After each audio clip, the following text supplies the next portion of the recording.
Selamat pagi Bapak Ibu Saudara-saudari yang dikasihi oleh Tuhan Yesus Kristus. Berjumpa kembali di dalam doa pagi GKI Samanhudi 8 Juni 2023. Sebelum bersama-sama kita mendengarkan firman Tuhan, mari kita satukan hati di dalam doa. Mari kita berdoa. Tuhan yang mengasihi kami, terima kasih untuk kasih setia dan penyertaan yang Tuhan berikan dalam hidup kami. Dan sekarang sebelum kami melakukan seluruh rangkaian aktivitas kami sepanjang hari ini, biarlah kami terlebih dahulu duduk diam di bawah kaki salib Tuhan untuk mendengarkan sabda kebenaran firman Tuhan. Mari berkata-kata atas kami ya Tuhan, karena kami anak-anak-Mu di tempat ini bersedia untuk mendengarkannya. Di dalam Kristus kami berdoa dan bersyukur. Amin. Ibu Bapak saudara-saudari yang terkasih, firman Tuhan pada pagi hari ini diambil dari Mazmur pasal 50, ayat yang ke-7 sampai dengan yang ke-15. Demikian firman Tuhan.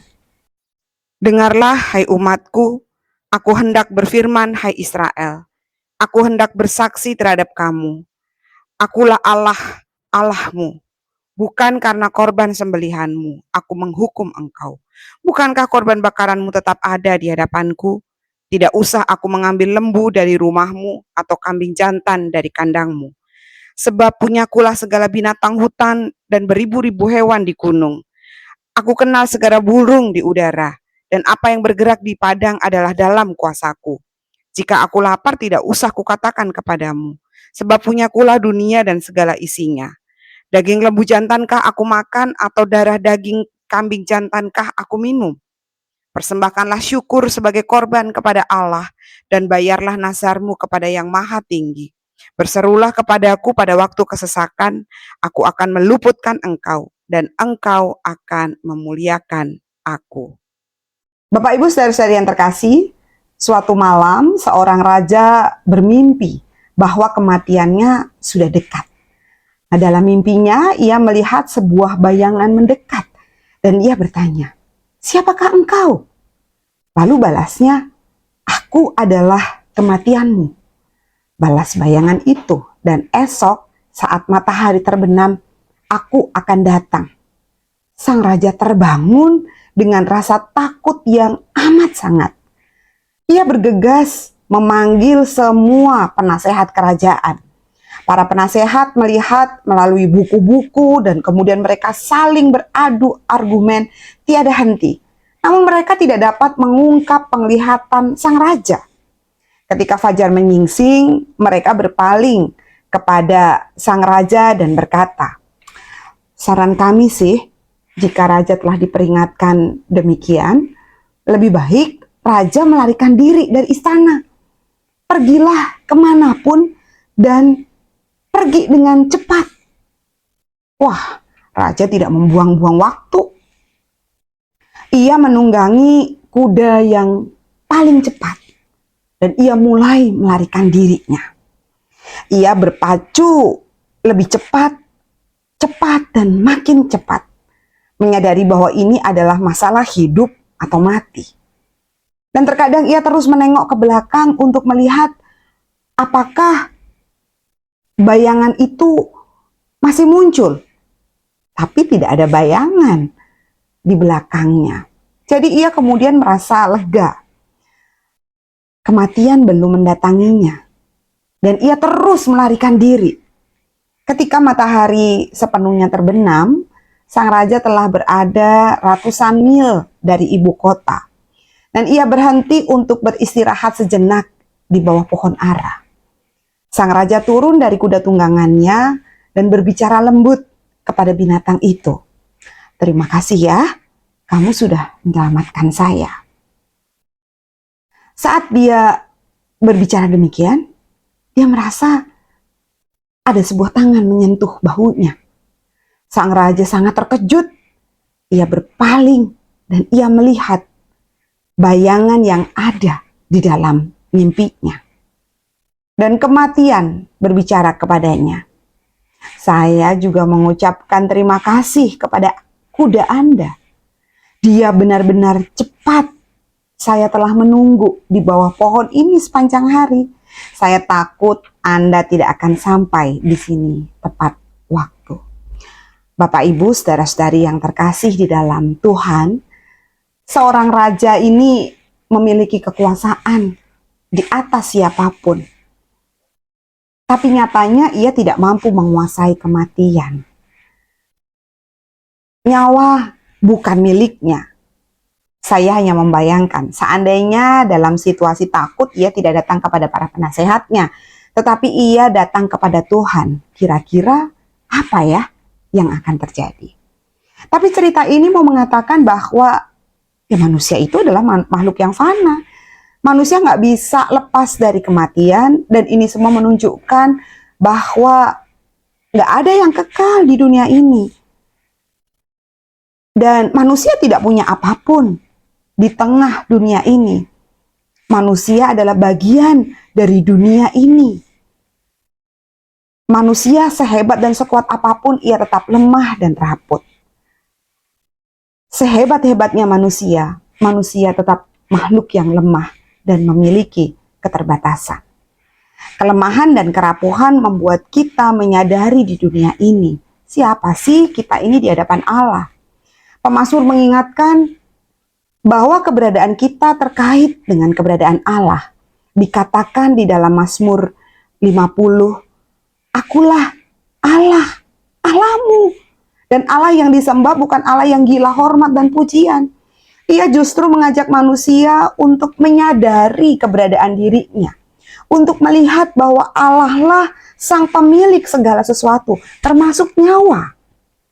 Ia tidak dapat disuap oleh harta, kekuasaan, atau apapun.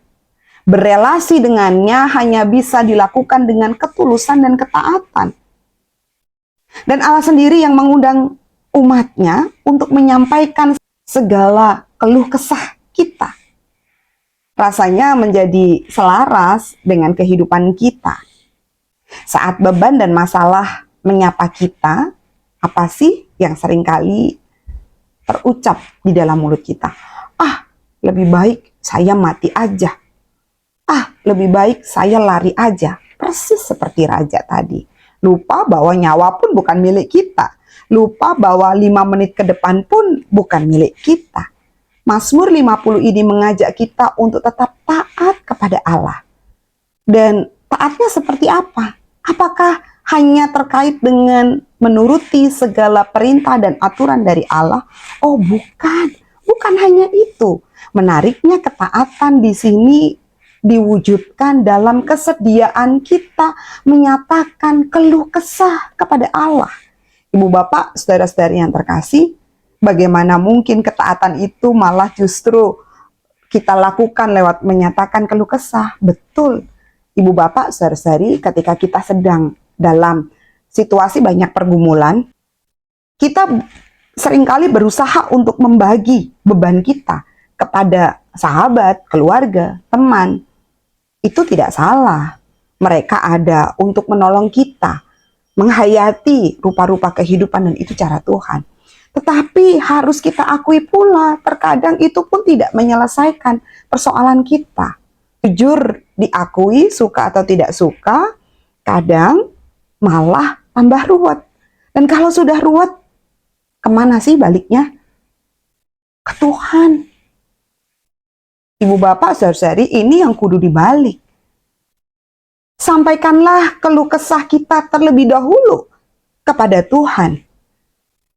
Baru setelah itu kita ditolong untuk menimbang. Akankah cerita ini aku ceritakan kepada teman? Atau bagian mana yang bisa aku ceritakan kepada teman atau sahabat atau keluarga? Dengan begitu yang kita ceritakan bukan hanya masalah kita, bukan hanya keluh kesah kita, tapi cerita tentang penyertaan Tuhan di dalam masalah kita. Bukan duka dan benci yang kita tebar, tetapi kasih dan penguatan. Dan ini pun memuliakan Tuhan. Bapak, Ibu, saudara-saudari yang terkasih, kelemahan dan kerapuhan di dalamnya, Allah mengundang untuk menyambut kasih-Nya untuk hidup dalam ketaatan. Dan ketaatan itu tercermin ketika kita mau menjadikannya sebagai teman berbagi keluh kesah yang utama. Bukankah di dalam nyanyian kita. Kita pernah mendengar sebuah nyanyian yang berbunyi demikian. Adakah berat beban hidupmu? Sampaikanlah kepada Tuhanmu. Gundah dan gelisahkah hatimu? Sampaikan tanpa jemu. Sampaikanlah kepada Tuhanmu. Dia teman yang benar. Tiada yang sebanding dengan Yesus, sampaikan jangan gentar. Ibu bapak, saudara-saudari yang dikasihi oleh Tuhan Yesus Kristus, ketaatan kita tercermin ketika kita mau menjadikannya sebagai teman berbagi keluh kesah yang utama. Sembilu yang ada di hati kita, kita berikan kepadanya. Dengan demikian, saat kita berelasi dengan sesama kita, yang kita ceritakan adalah penyertaan dan penghiburannya kepada kita yang lemah dan fana ini, kepada kita yang gak punya apapun di dunia ini, dan kepada kita yang bahkan tidak punya nyawa kita sendiri. Tuhan memberkati kita. Mari kita berdoa. Tuhan, terima kasih Engkau mengingatkan bahwa kami adalah makhluk yang lemah, fana, dan rapuh. Tidak ada yang kami miliki di dunia ini. Namun kami memiliki Engkau, Juru Selamat. Kami memiliki Yesus Kristus yang menambahkan begitu banyak hal di dalam hidup kami. Oleh sebab itu Tuhan, biarlah kami boleh menjadikan Engkau sebagai sahabat kami yang utama, tempat kami untuk berbagi keluh dan kesah. Dan kami boleh memuliakan Tuhan dalam kehidupan kami. Sebab setiap cerita yang kami bagikan kepada sesama kami bukan cerita tentang luka dan duka, tetapi cerita tentang penyertaan Tuhan dan kebaikan Tuhan dalam hidup kami. Terima kasih Tuhan. Di dalam Kristus kami berdoa dan bersyukur. Amin. Bagi Bapak Ibu yang memiliki pergumulan khusus dan ingin didoakan, bisa menghubungi rekan-rekan pendeta di nomor berikut.